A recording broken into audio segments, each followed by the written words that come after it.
बोला साहेब.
यशवंतराव मोहिते कृष्णा सहकारी साखर कारखाना हा सातारा जिल्ह्यातला पहिला सहकारी साखर कारखाना आहे.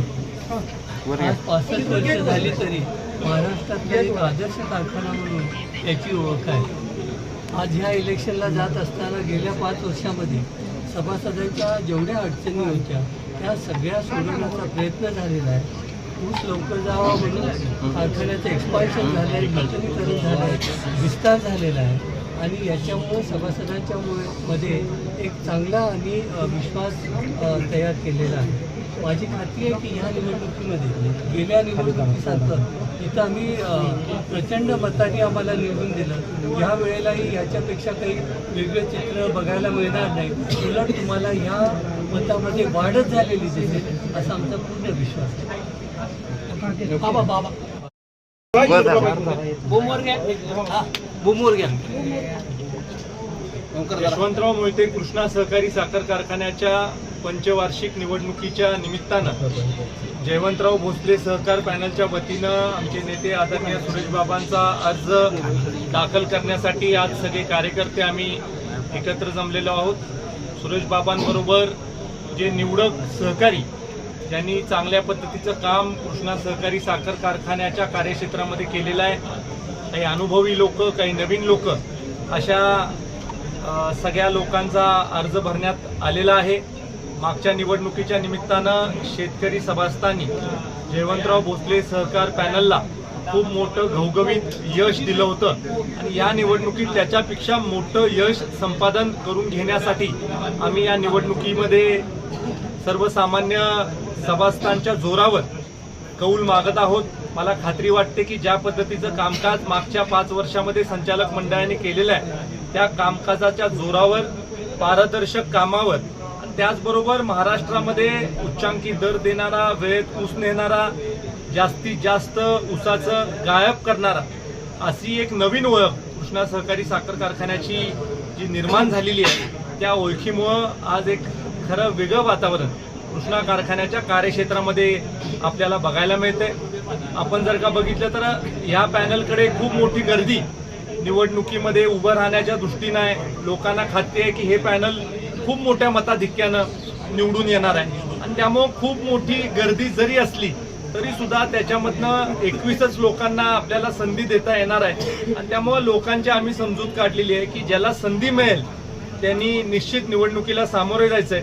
ज्याला संधी मिळणार नाही त्यांनी सुद्धा निराश व्हायचं नाही. इतर संस्थांमध्ये कुठेतरी जयवंतराव भोसले सहकार पॅनलसाठी जे जे योगदान देतील त्या लोकांना कुठेतरी संधी देण्यात येईल आणि त्यामुळे एक चांगलं वातावरण आपल्याला बघायला मिळतंय. मला खात्री वाटते की महाराष्ट्रामध्ये उच्चांकी मतानं सहकारामध्ये निवडणूक जयवंतराव भोसले सहकार पॅनल जिंकेल अशा पद्धतीचं चित्र निर्माण होणार. सातारा आणि सांगली जिल्ह्यातील कोणकोणते नेते तुमच्या पाठीशी आहेत?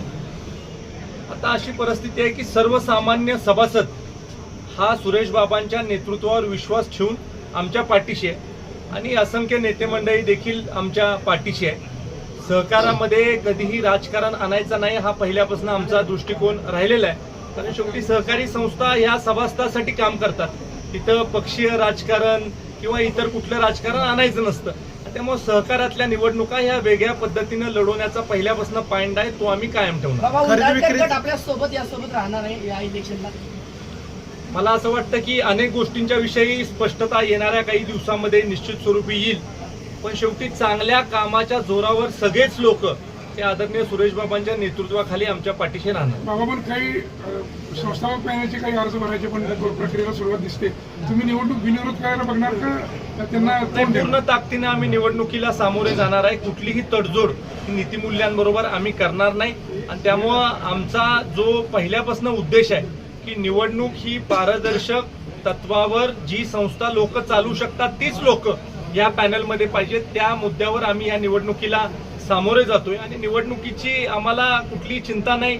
सभासद आमच्या पाठीशी असल्यामुळे आम्ही निश्चिंत आहोत की जोपर्यंत गोरगरीब सर्वसामान्य शेतकरी सभासद आमच्या पाठीशी आहे, आम्हाला कुठल्या नेत्याला फार काही त्याच्याशी चर्चा करायची आवश्यकता नाही. आणि त्यामुळं ह्या निवडणुकीमध्ये संस्था भविष्यात चांगली चालवणारी जी लोक आहेत ह्याच लोकांना संधी मिळावी हाच निकष आम्ही ठेवले.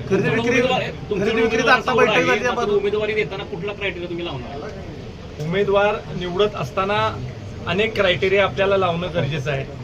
अनुभवी लोकांचा देखील क्रायटेरिया असणं गरजेचं आहे. नव उमेदीची नवीन तरुण लोक किंवा सभासदांसाठी चांगलं काम करू शकत असणारे जे चेहरे आहेत असे देखील असणं गरजेचं आहे. माता भगिनींमध्ये देखील महिलांमध्ये नेतृत्व करणारे सुद्धा काही चेहरे असणं गरजेचं आहे. त्याबरोबरच सगळ्यांना बरोबर घेऊन जाणारे सर्व समावेशक लोक हे आमच्या बरोबर असावेत. आणि मुळात कारखान्यामध्ये आल्यानंतर कुठलीही अपेक्षा न करता संस्था चालवण्याची भूमिका ज्या लोकांची असेल तीच लोक घ्यायच्याबद्दल आम्ही सगळ्यांनी एकमत केले. बाजार समितीत आता तुम्ही सध्या जाऊन आलेला आहात, हा गोडवा पुढे राहणार का? निश्चित स्वरूपी आपल्या अपेक्षेप्रमाणे सगळे लोक ह्या निवडणुकीमध्ये चांगलं काम करत असणाऱ्या पॅनलच्या पाठीशी उभे तुम्हाला दिसतील. बोला साहेब,